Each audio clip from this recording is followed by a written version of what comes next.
Hello and welcome to another episode of Patents TV. I'm your host Jeff Bond and this is episode 57. And today I have one of our site coordinators, Sandi. She's our Southeast Patent Site Coordinator. And she's here to talk to us and show us some things about Chromebooks. Chrome. Yeah, Chromebooks. And so let's go into it because I know a lot of schools have really started looking at Chromebooks as a viable option to replace laptops and that sort of thing.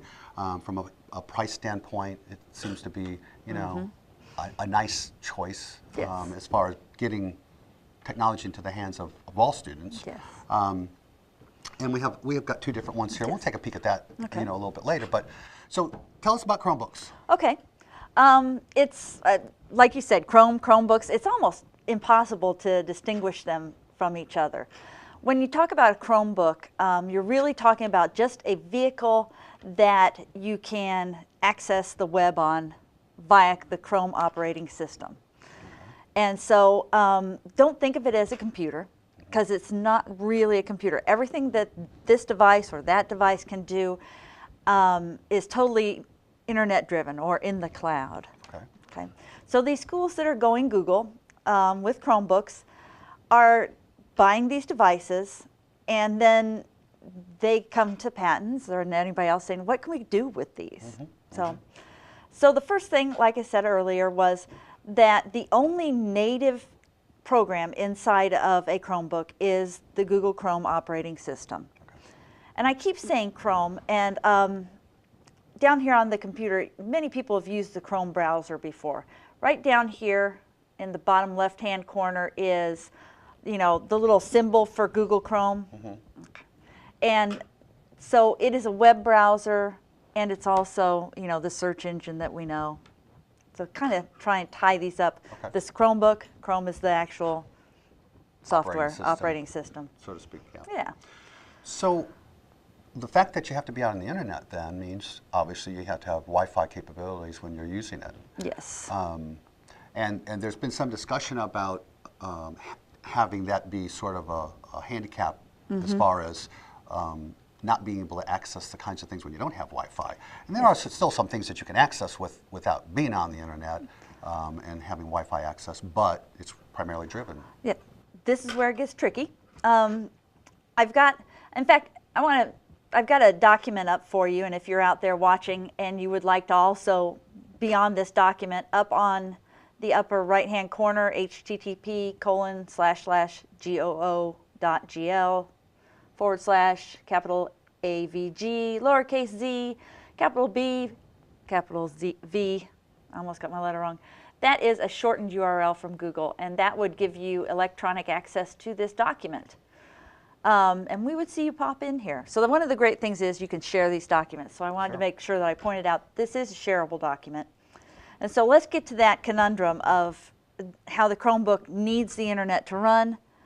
But when I say it's not a computer, one of the best things it does as a computer is run off of the internet.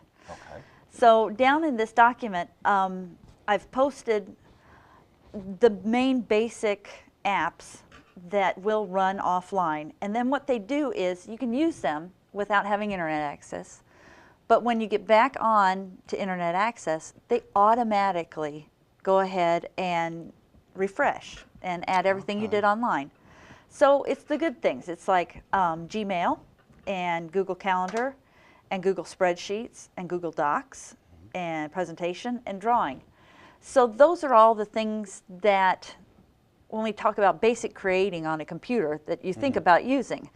So while the Chromebook isn't as functional for like maybe making, I don't know, making a movie while it's offline, you can still do things where you have to create things online without the online thing. I just got surprised. See, we've got this little anonymous, I don't even know what that animal is, but that is somebody who has joined us on their computer using that shortened link. Oh, okay. And they're following us around right now. And if I gave them the opportunity, they could actually type in stuff, which would be very funny on live TV, wouldn't it? It would be funny. I don't think we'll go there. All right. So let's talk about some of the resources that I've got out here for you. I found this resource from Peter Vogel via Tech and Learning, and I'm going to click on it in the doc and just go ahead and head out there. Go right here. And he's got lots of people looking at that one right now. Another Google Doc. This is a great site to go to if you want to know what to use on a Chromebook with your students. Okay. I want students to create a document. Well, there's, docs and Google Drives. Presentation, we've got slides, and we've got Prezi, because again, once we are attached to the internet, this works like any other computer attached to the internet. Audio responses, take pictures, create and edit a movie, so I can edit movies with WeVideo and Animoto. Lots and lots of different things. He's got 7 pages of this, so I thought I'd just link that to the document that I'm putting out there for today. Sure, a lot of good resources, and ones that I'm familiar with, as well as I'm sure other people. Right, and Google's doing really well at unifying all the different platforms. People who have written apps for Apple, who have written apps for Microsoft Word, they're now writing for Google, and the Google app writers are writing for Apple. It's nice. It's a nice mix-up now. Another thing I wanted to show you was the official tour of your Chromebook. Now, since we're in Google Docs, I wanted to show a little piece of what Google Docs could do. So let's say I want to make this into a link. I'm going to highlight it. And this is just Google Docs. And this kind of speaks to what Google has always done really well. And I'm going to come up here to my little link and say Insert Link. And now, not only I could have pasted, I could have gone someplace and pasted this, but because it's Google and because they search for a living, here's Tour of your Chromebook, support at Google. And that's the one I wanted. So it puts it right in there, applies it, and now this is a hot link too. It's pretty slick. I like it. And pretty quick. I don't have to search for those things anymore. Sure. I don't have to copy and paste and have all sorts of things open. So let's go ahead to that, since I got us there. And while you did that, I'm also on the Chromebook here, and it actually popped up and refreshed as a link. Oh, cool. So. That's true. It will do that. So in real time, you got my new link. Right. Okay. And so it starts with this, but then it goes on. You know what? I may have put in the wrong one. This is one. Chromebooks. There we go. I put in the wrong link. Well, it's something I'm sure we could correct. I will. I will correct that link.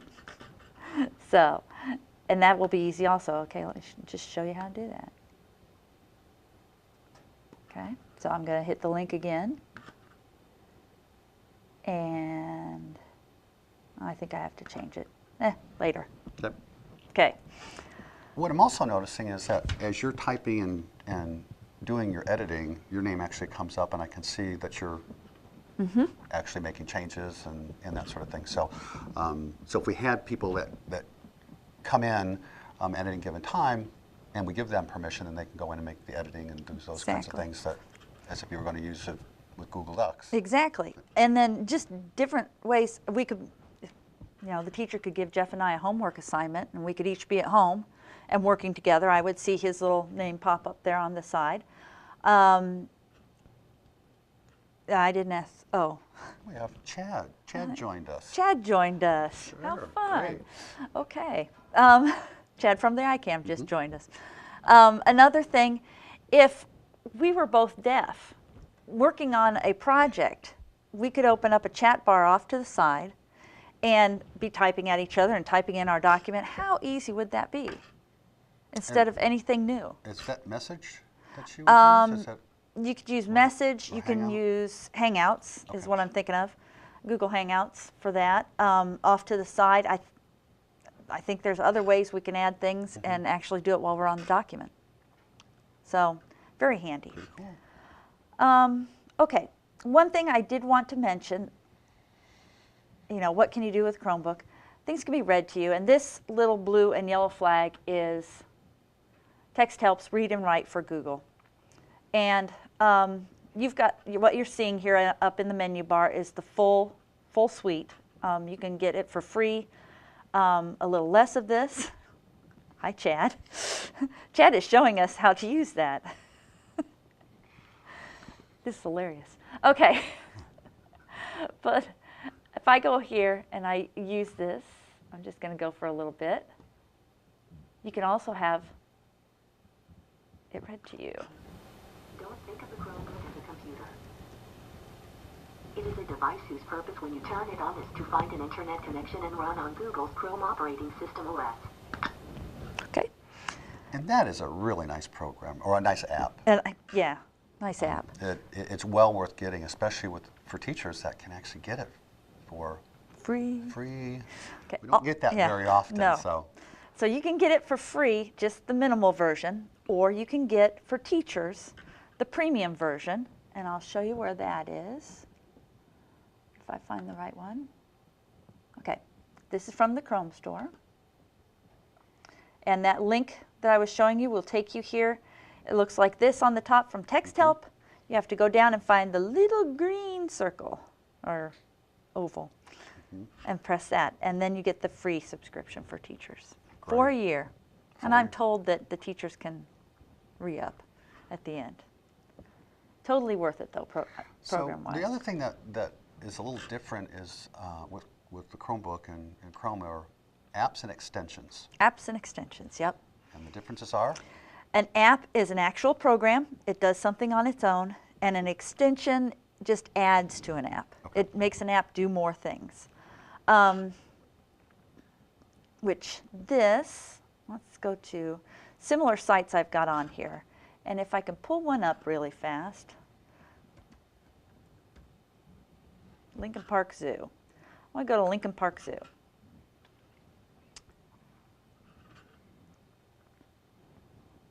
There we go. And again, it looks like a regular browser Oh, that yeah. you'd be using on any other device. Exactly. So here we are at the Lincoln Park Zoo, and I've assigned an assignment to students to do, I don't know what, but I know it's an assignment that's going to use a similar site. Similar sites is something I picked up from the Chrome store. Okay. And this would be an extension, or no, this would be an app. Oh, for goodness sake. And you push it, and they are going to give me different places, and it takes a little while for the pictures to load up. The Shed Aquarium, also in Chicago, Chicago Zoological Society, just a whole bunch of places where if I'm somebody looking at this and I need more information, it's going to suggest a whole bunch of great places. It's nice that you also have a thumbnail of it. Yes, and it doesn't block everything. Another app that I use is TLDR. For our students who struggle to read, it'll give me a synopsis. Nice. Just a nice little summary. I can have a really short one or a short one. So you can adjust the reading level or the content. I guess Content, more yeah. content. More content, more reading level of that. And so then they could go to several different sites. Now, one of the things you'll find is while Read and Write for Google is really good, it doesn't like this overlapping business. It doesn't know which one to read. So there are a lot of different text-to-speech options on there, and you can find them in the Chrome store. And let me go back to my here, the Chrome Web Store, and you just search different things and you find them. One of the things when we were talking about, this is where that is, one of the things we were talking about what you could use offline. If you go to the Chrome Web Store and you search, put it right in here, you would search it right here Okay. for offline apps. And so here is a whole bunch. You know, Oh, yeah. more than just Solitaire. These are all apps that you could download, and the Chromebook has enough memory to run those offline. It doesn't have a whole bunch of things, but it can do a lot. And the one thing that we found out today was that unlike the Apple devices where the hardware is all the same and pretty standard, with Chromebooks it's different. You know, I'm running you're running the Samsung and I've got the HP. Yeah. even though they're similar sizes, there are some unique differences. And one that we found was the one that Sandi's using actually has a built-in HDMI connection, and that's how we're running through this. And the HP does not have an HDMI, and we actually have to use a dongle in order to get that working and so forth. So there are just some subtleties in the different models. There's also subtleties in just the way they're manufactured, as far as weight and size and that sort of thing. Durability. I've got a clamshell on this one, so it's really not blue, but it pops off. But anyway, you know, those are the kinds of things that people are looking for something like that. They might want to try them out and see what the feel is like, because it's really important to test drive technology. Especially with the projection issues. Right. That's been a thing also with Chromebooks, getting it to project either through a screen or like to a screen, And with the way apps are being developed, hard to say that maybe somebody will have an app that actually will do that projection similar to Reflector for the Mac and for the Windows environment. Okay, well, thank you, Sandi. Appreciate your time and an instruction on the Chromebook. It's one of those things that I need to play around with a little bit more. I haven't really delved into. I like knowing more than you on something. You you just stay there. Well, and you do, and I can honestly admit that. So, in 2 weeks, we're going to have our featured vendor presentation, and our featured vendor is going to be Camden Assistive Technology, and they've got a product called the Smart Ed Pad, and it's a hardware device, and it looks really kind of interesting. I've yet to really see that. Yeah, I haven't seen it yet. Too much, just I quick. I think it's pretty new, new product. So. With that, again, Sandi, thank you very much for coming. No problem. And we will wrap it up. So until 2 weeks with our vendor presentation, we'll see you then.